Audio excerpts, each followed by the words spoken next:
Pangit. Gusto. Ganda. Ganyan. Bahala kayo. Okay, so welcome to my vlog.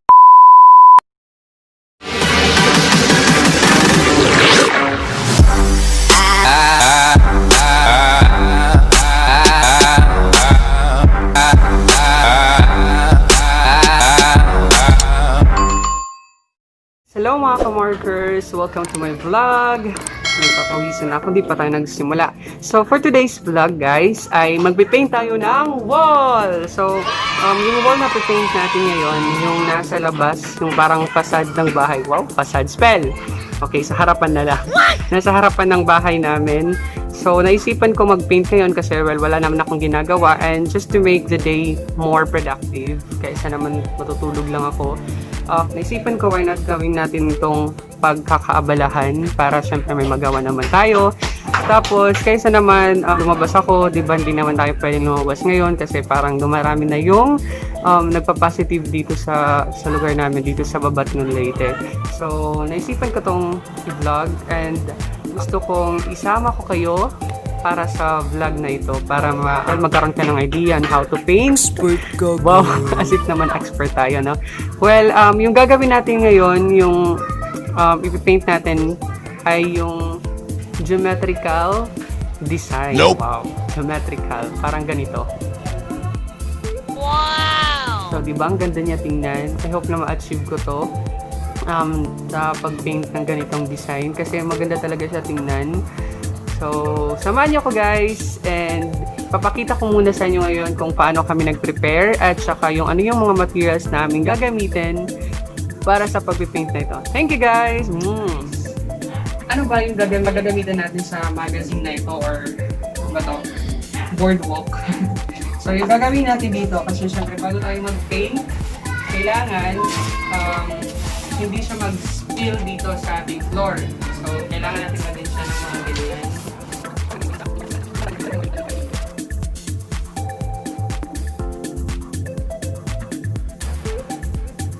So, ito po yung materials natin gagamitin sa pag-paint natin dito. So, ito yung gagamitin natin materials. Meron tayo ditong, of course, yung paint natin. So, this is white. This is latex white. Kasi yung latex yan yung para sa cement dito. Siyempre, alalagyan muna natin siya ng white dyan bago natin siya pinturahan ng design ng ibang color. Tapos, meron tayo ditong yung gray. At saka yun yung gagamitin natin ditong pang effects, ibang kulay para sa wall natin dito. Of course, we have this brush roller yata yung tawag dito, di ko alam. And then, we have the paint thinner. And of course, we have this masking tape kasi ito yung gagamitin natin ditong parang pattern. Pattern kasi siya. Parang geometrical nga. Line. Ito yung magsisilbi ng line. Mamaya makikita niyo kung anong silbi nito. I can't explain. So, let's start! Okay, so guys, ngayon ay magpipaint muna tayo dito ng white.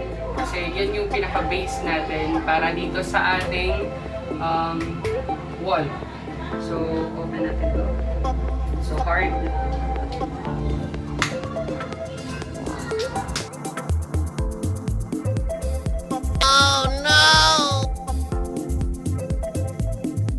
A few moments later.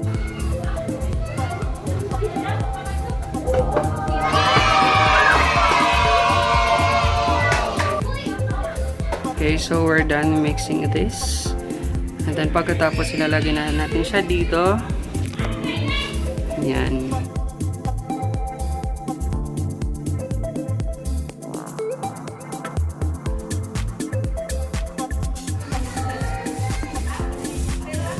Ano? Kinaya. Ang dami kong fans. Oh my God! Wow! May mga pintura ka nga yung nga ito. Hindi na may pintura yung nga ito. Ha? May daka mo? Ayan. Ay, wala pala kayong may tutulong. Eventually. Okay, so tapos na tayong mag-paint dito ng white. Napinturahan na natin with the second coat. So ngayon, next step ay ilagay na natin tong what do you call this? It was at this moment that he knew. He fucked up.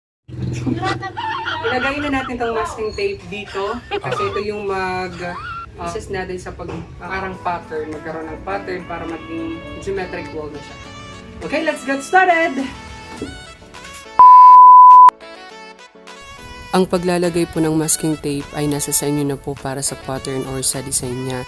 Tingnan nyo lang po yung magandang kalalabasan niya once na nilagay nyo na yung mga masking tape.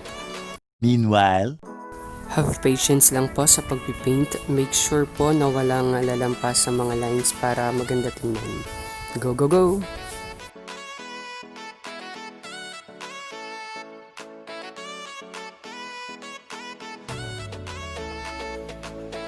Sige, tapusin mo yan. Para makuha mo ang sweldo. 10 pesos. So that's the update, guys. the next day. Hi guys! It's already our second day for our DIY geometric wall. Ito tayo natapos kasi di pa kami nakahanap ng black na paint. So, pakita ko sa inyo guys.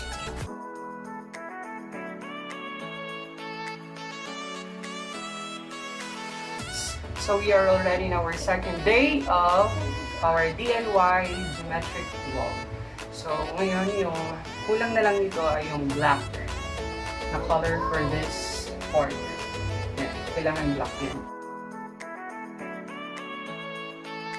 Sa pigpi-paint, I suggest na kung meron kayong pwedeng makatulong sa inyo, patulungan nyo sila kasi hindi siya madaling gawin.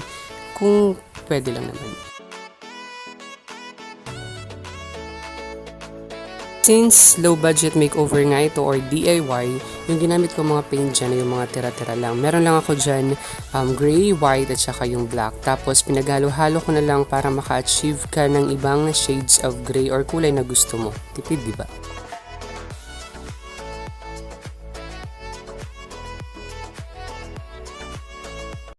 One eternity later. Okay, so guys, tapos na po natin pinturahan ng black, gray, tsaka light gray. Dry na po siya. So, yung gagawin na lang natin is to remove this masking tape para makita na natin yung white na pintura dyan. At saka makita na rin natin finally yung kalalabasan. Let's go! Let's tanggalizing this one. Oh! Yeah! Just make sure po na dry na po yung paint bago natin tanggalin yung masking tape. At dahan-dahan lang po yung pagtatanggal ng masking tape para hindi po masama yung paint.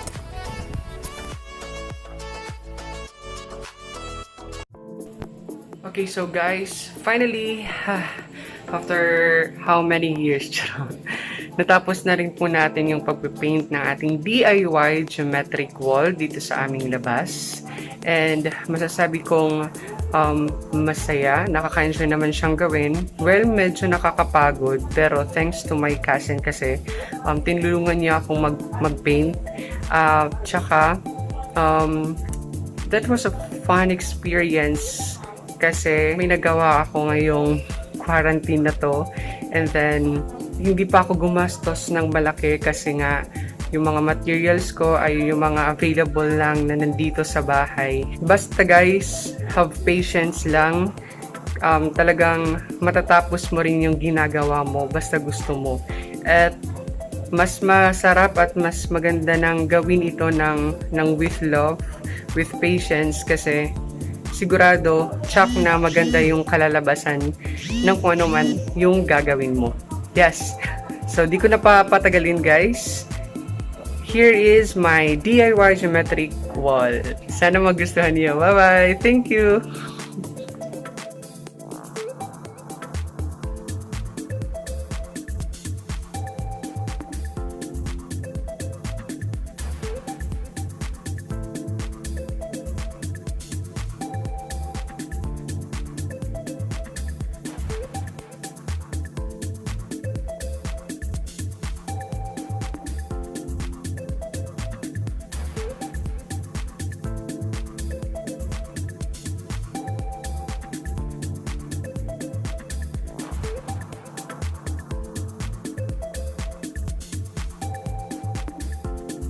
Please don't forget to like, comment, share, and subscribe mga ka-markers. Thank you for watching. Bye-bye!